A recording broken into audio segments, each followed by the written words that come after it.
देखिए बच्चों, हमने पिछले वीडियो में बिल्ली का विलंगुड़ा इस पार्ट का कुछ अंश देखा था। तो अब हम इसे आगे कंटिन्यू करते हैं। देखो, पहले हम परिचय पढ़ते हैं। बिल्ली भी कम समझदार जानवर नहीं जो शेर के काबू में नहीं आई। वह हमसे कैसे मात खा जाती। उसने भी अपना रवैया बदल दिया। हमारे आगे पीछे फिरने के बजाय वह रसोई के आसपास कोने में दुबक कर बैठ जाती। जब मौका लगता मजे से जो जी में आता खाती। इस तरह चोरी करते बिल्ली कई बार पकड़ी गई। एक दिन सुबह उठते ही मैं रसोई में कुछ लेने गया। देखता हूँ कि कड़े हुए दूध का दही जो रात को बड़े चाव से जमा गया था, बिल्ली खूब मजे से खा रही थी। अब चिंता हुई कि बिल्ली से कैसे पीछा छुड़ाया जाए। मेरा नौकर बहुत होशियार है। रात को काम खत्म करके जाने से पहले उसने एक खाली बोरी के अंदर 2 रोटियां डाल दी और चुपके से एक तरफ खड़ा होकर बिल्ली का इंतजार करने लगा। बिल्ली आई। वह एकदम रोटियों पर झपटी। नौकर ने तुरंत बोरी का एक सिर पकड़ा और उसे बंद कर दिया।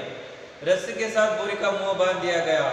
क्योंकि अब रात के 10 बजे थे, मैंने अपने नौकर अमरू से कहा कि सवेरे बिल्ली को कहीं दूर छोड़ाए जिससे वह इस घर में वापस न आ सके। देखिए, पहले चूहे लेखक को परेशान करते थे, इसलिए उन्होंने घर में एक बिल्ली लाई। तो अब यह बिल्ली भी उन्हें परेशान करने लगी। तो क्या करती थी, वह चोरी से रसोई घर में कहीं कोने में बैठती थी और जो कोई खाने की चीजें होती वह खा जाती थी। इसलिए लेखक अपने नौकर अमरू से कहते हैं, देखो अब इन्हें कहीं छोड़ आना है।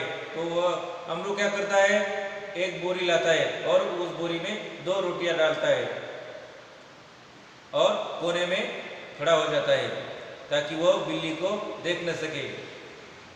तुरंत बिल्ली क्या कर जाती है, उस रोटियों पर झपट जाती है और वह अमरू उसी दरमियान क्या करता है, उस बोरी का मुंह बंद कर देता है और उसे बंद करके वहां रख देता है। सब लोगों को चाय पिलाते पिलाते अमरू को अगले दिन 8 बज गए। मैंने याद दिलाया कि उसे बिल्ली को भूली भटियारिन की तरफ छोड़कर आना है। भूली भटियारिन यानी कोई वहां आता जाता नहीं, यानी कि गुम हो जाना। बोरी कंधे पर लटका अमरू चल दिया। बात आई गई हो गई। मैं हजामत और स्नान आदि में व्यस्त हो गया क्योंकि 9:30 बजे थे, मुझे दफ्तर जाना था। गुसलखाने में मुझे जोर का शोर सुनाई दिया।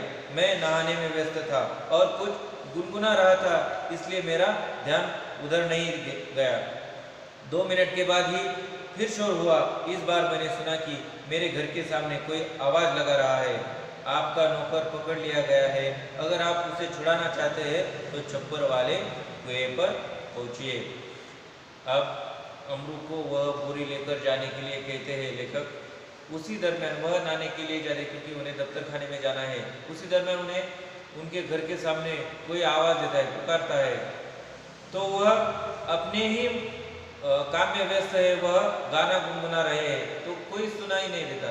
फिर से वही आवाज आ जाती है कि आपका नौकर पकड़ा गया है, यानी अमरू को पकड़ लिया गया है। अगर उसे छुड़ाना है तो आपको चौकी में आना होगा।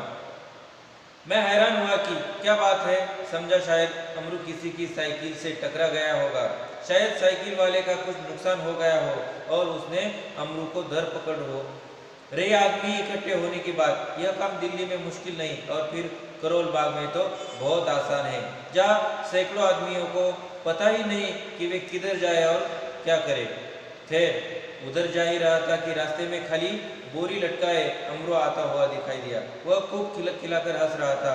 उसे डांटते हुए मैंने पूछा, अरे क्या बात हुई, तूने आज सुबह ही सुबह क्या गड़बड़ की जो इतना शोर मचा और मोहल्ले के लोग मुझे मारने को दौड़े। तो देखो, अब अमरू वापिस आ रहा था।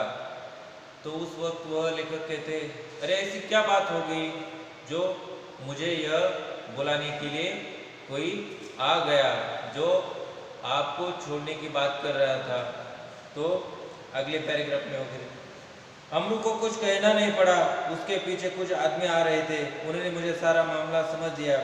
बात यह यहाँ तक आ गई। तो देखो, अब इस आगे का कथानक हम बाद में देखते हैं।